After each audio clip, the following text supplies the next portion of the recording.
നമുക്കിന്ന് രാവിലെ കൊഞ്ചായിരുന്നു കേട്ടോ കിട്ടിയത്. എന്നാൽ പിന്നെ തീയൽ വെക്കാമെന്ന് വിചാരിച്ചു. അങ്ങനെ ദേ തീയൽ വെക്കാനായിട്ട് തേങ്ങയും ഒരു 2 കഷ്ണം ചുമന്നുള്ളിയും കൂടി ഇട്ട് നന്നായിട്ട് വറുക്കുന്നുണ്ട്. നല്ല ബ്രൗൺ കളറായ സമയത്ത് അതിലേക്ക് ഒരല്പം മുളക് പൊടിയും ഒരു 2 സ്പൂൺ മല്ലിപ്പൊടിയും ഒരു അല്പം മഞ്ഞൾപ്പൊടി ഇട്ട് കൊടുക്കുന്നുണ്ട്. മുളക് പൊടി എടുത്ത സമയത്ത് വീഡിയോ എടുക്കാൻ പറ്റിയില്ല, വീഡിയോ ഓഫായി പോയായിരുന്നു. അത് കഴിഞ്ഞ് അത് നന്നായിട്ട് തണുത്തതിന് ശേഷം മാത്രം ദേ ഇതുപോലെ മിക്സിയുടെ ജാറിലിട്ട് ഒരല്പം പോലും വെള്ളം ചേർക്കാതെ നന്നായിട്ട് അരച്ചെടുക്കുക. അതിനുശേഷം ഞാനത് അരയ്ക്കുന്ന സമയത്ത് തന്നെ ദേ ഇതുപോലെ ചട്ടിയിലേക്ക് അല്പം കടുകിട്ട് പൊട്ടിച്ച് കുറച്ച് തേങ്ങാക്കൊത്തൂടി ഇട്ട് മൂപ്പിച്ചതിന് ശേഷം ചുമന്നുള്ളി ഇട്ട് കൊടുത്തിട്ടുണ്ട്.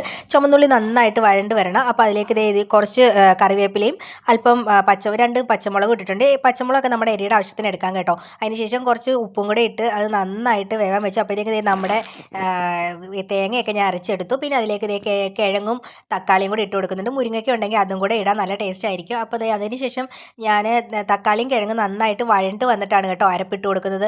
ആ സമയത്ത് വേണമെങ്കിൽ നിങ്ങൾക്ക് കൊഞ്ചും കൂടെ അതിൻ്റെ കൂടെ ഇട്ട് വഴറ്റിയെടുക്കാം. ഞാൻ അരപ്പൊക്കെ ഇട്ടിട്ടാണ് കേട്ടോ കൊഞ്ചിട്ട് കൊടുത്തത്. പിന്നെ അടുത്ത പെട്ടെന്ന് തന്നെ ഒരു ക്യാബേജ് തോരനും കൂടെ തട്ടിക്കൂട്ടി എടുത്തു. അങ്ങനെ ക്യാബേജ് തോരനായി. അവസാനം നമ്മുടെ കൊഞ്ചൊക്കെ നന്നായിട്ട് തിളച്ച് തീയിലൊക്കെ പറ്റി വന്നപ്പോഴത്തേക്കും അതിലേക്ക് ഒരല്പം 1 സ്പൂൺ പെരുംജീരകവും കൂടെ ഇട്ട് കൊടുത്തിട്ടുണ്ട് കേട്ടോ. അതിന് ശേഷം ബാക്കി വന്ന് കുറച്ച് കൊഞ്ചെടുത്ത് ഇതുപോലെ വറുത്തും കൂടെ എടുത്തിട്ടുണ്ട്. അപ്പം നമ്മുടെ ഉച്ചയൂണ് ഏകദേശമൊക്കെ റെഡി ആയിട്ട് വന്നിട്ടുണ്ട്. അപ്പം നമ്മുടെ വീഡിയോ ഇഷ്ടപ്പെട്ടിട്ടുണ്ടെങ്കിൽ ലൈക്ക് ചെയ്യുക, ഷെയർ ചെയ്യുക, സബ്സ്ക്രൈബ് ചെയ്യുക.